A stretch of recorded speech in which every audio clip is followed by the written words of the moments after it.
तो हेलो प्यारे साथियों, स्वागत है आपका हमारे YouTube channel PG brain bolt academy में, जिसमें हम पढ़ रहे थे कक्षा 10 की गणित को। और हमारा जो पाठ चल रहा था वह चल रहा था पाठ 8, जिसका नाम है त्रिकोणमिति का परिचय।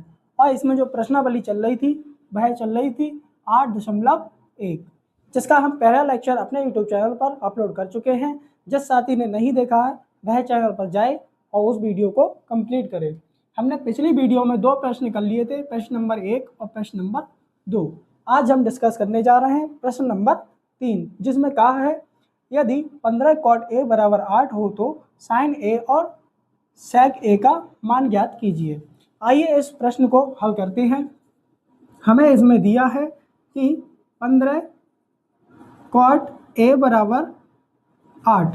जब हम इसको सॉल्व करेंगे तो ये आ जाएगा cot a बराबर 8, 15 इसके गुणा में था तो बराबर के उस साइड जाएगा तो ये भाग में पहुंच जाएगा, यानी कि इसका जो मान हो जाएगा वह हो जाएगा 8/15। हम जानते हैं कि कॉट का मान होता है आधार बटे लंब, क्योंकि ये tan का उल्टा होता है और tan का मान होता है tan थीटा बराबर होता है लंब बटे आधार। तो इसका होगा आधार बटे लंब, यानी कि किसी त्रिभुज की हमें 2 भुजाएं दी हुई है। मान लेते हैं त्रिभुज A, B और C है, जिसमें जो B है वह 90 अंश का है। हम जानते हैं कि ये वाली भुजा होती है कर्ण, ये वाली भुजा होती है लंब और ये वाली भुजा होती है आधार। इसमें हमें आधार दिया है 8 सेंटीमीटर और लंब दिया है 15 सेंटीमीटर। हमें पता करना है कि कर्ण की भुजा कितनी होगी। कर्ण की भुजा निकालेंगे पाइथागोरस प्रमेय से। पाइथागोरस प्रमेय होती है हमारी कि कर्ण का स्क्वायर बराबर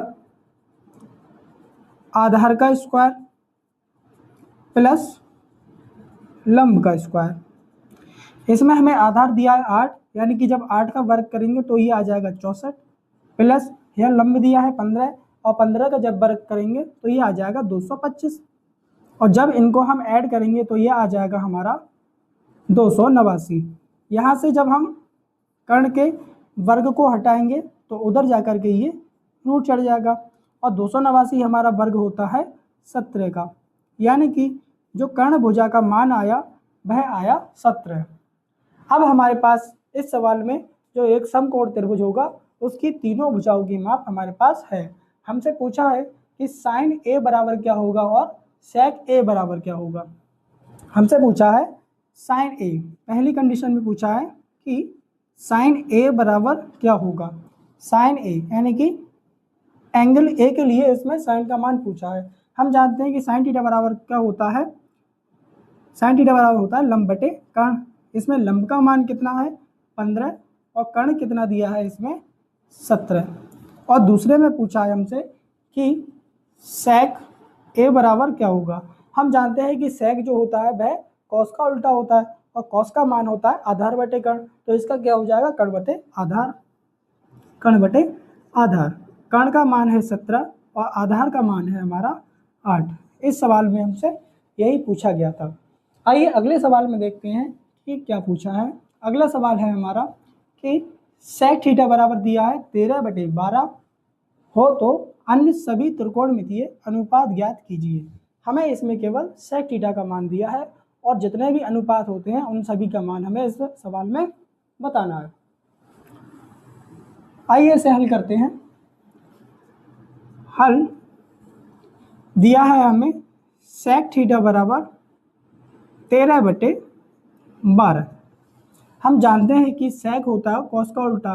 cos का मान कितना होता है, मैंने अभी बताया था कि cos थीटा का मान होता है आधार बटे कर्ण, तो इस sec का क्या हो जाएगा कर्ण बटे आधार। यानी कि हमें किसी समकोण की 2 भुजाओं की माप दी हुई है। मान लेते हैं ये A, ये B और ये C, जिसमें B होगा 90 अंश का। तो हमें इसमें जो कर्ण का मान है वह दिया है 13, आधार का मान दिया है 12। हमें लंब को निकालना है, कौन से प्रमेय से, जिससे हमने इसको निकाला था, यानी कि हमें निकालना है पाइथागोरस प्रमेय से। यहाँ लिखेंगे पाइथागोरस प्रमेय से, और पाइथागोरस प्रमेय होती है हमारी कर्ण का स्क्वायर बराबर आधार का स्क्वायर प्लस लंब का स्क्वायर। इसमें हमें कर्ण की भुजा का मान दिया है 13, 13 का वर्ग होगा, आधार का मान दिया है 12, 12 का वर्ग होगा, लंब को हमें निकालना है तो इसको हम ऐसे ही रहने देंगे। 13 का वर्ग होता है 169 और 12 का वर्ग होता है 144। 13 का होता है 169 और 12 का होता है 144, और 144 जब बराबर के इस साइड आएगा तो ये माइनस का हो जाएगा, यानी कि यहाँ पे आ जाएगा माइनस का 144 बराबर लंब का स्क्वायर।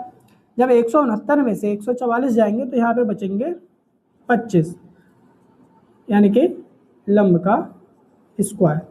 और जब हम यहाँ से स्क्वायर को हटाएंगे तो इसके ऊपर रूट लग जाएगा, यानी कि जो लंब का मान है वह आ जाएगा 5, यानी कि जो लंब भुजा है वह हमारी होगी इसमें 5।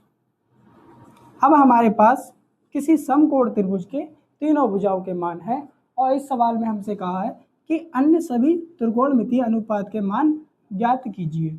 यानी कि हमें पता है कि हमारे जो त्रिकोणमितीय अनुपात होते हैं वह होते हैं 6। पहला होता है साइन थीटा, दूसरा होता है कॉस थीटा, तीसरा होता है टेन थीटा, चौथा होता है कॉट थीटा, पांचवा होता है सेक थीटा और छठा होता है कॉसेक थीटा। इन सभी के हमको मान बताने हैं। हम जानते हैं कि साइन थीटा बराबर होता है लंब बटे कर्ण। मैंने आपको पिछली वीडियो में जो बेसिक वाली है उसमें समझाया है कि सभी के मान हम ऐसे याद करते हैं, लाल बटे कक्का। जो पहला होगा वह होगा हमारा साइन थीटा, दूसरा होता है कॉस थीटा, तीसरा होता है टेन थीटा, चौथा होता है कॉट थीटा और पांचवा होता है सेक थीटा और लास्ट वाला होता है छठा कॉसेक थीटा। हमें इन्हीं के मान इस सवाल में बताने हैं। तो साइन थीटा बराबर हो जाता है हमारा लंब बटे कर्ण, कॉस थीटा बराबर हो जाता है आधार बटे कर्ण, टेन थीटा बराबर हो जाता है लंब बटे आधार और कॉट होता है टेन का उल्टा यानी कि आधार बटे लंब, कॉस का उल्टा होता है साइक यानी कि कर्ण बटे आधार और कॉसेक का उल्टा होता है साइन यानी कि कर्ण बटे लंब। अब इनमें हम सभी वैल्यूज़ को पुट कर देंगे, हमारा सवाल हो जाएगा। इसमें हमें जो साइन का यानी कि लंब का मान दिया है वह दिया है 5 और कर्ण का मान दिया है इसमें 13, यानी कि पहले का मान आ जाएगा 5 बटे 13 और दूसरे का मान आ जाएगा आधार बटे कर्ण यानी कि इसका आ जाएगा 12 बटे 13 और टेन थीटा का मान आ जाएगा लंब बटे आधार, इसका मान आ जाएगा 5 बटे 12। ऐसे ही कॉट थीटा यानी कि आधार बटे लंब, आधार का मान 12, लंब का मान 5, आधार का 12, लंब का 5। इसी प्रकार सेक थीटा का निकालेंगे, सेक थीटा का आएगा कर्ण बटे आधार, कर्ण कितना है 13, आधार कितना है 12 यानी कि 13 बटे 12 और लास्ट वाला है कॉसेक थीटा, इसका मान है कर्ण बटे लंब, कर्ण कितना है 13, लंब कितना है 5, कर्ण है 13, लंब है 5। हमसे यही इस सवाल में पूछा गया था जो कि हमने पूर्णतः सफल कर दिया है। जिस साथी को यह वीडियो अच्छी लगी हो वह लाइक करें और चैनल पर अगर नए हैं तो सब्सक्राइब करना ना भूलें और हमें सपोर्ट करें।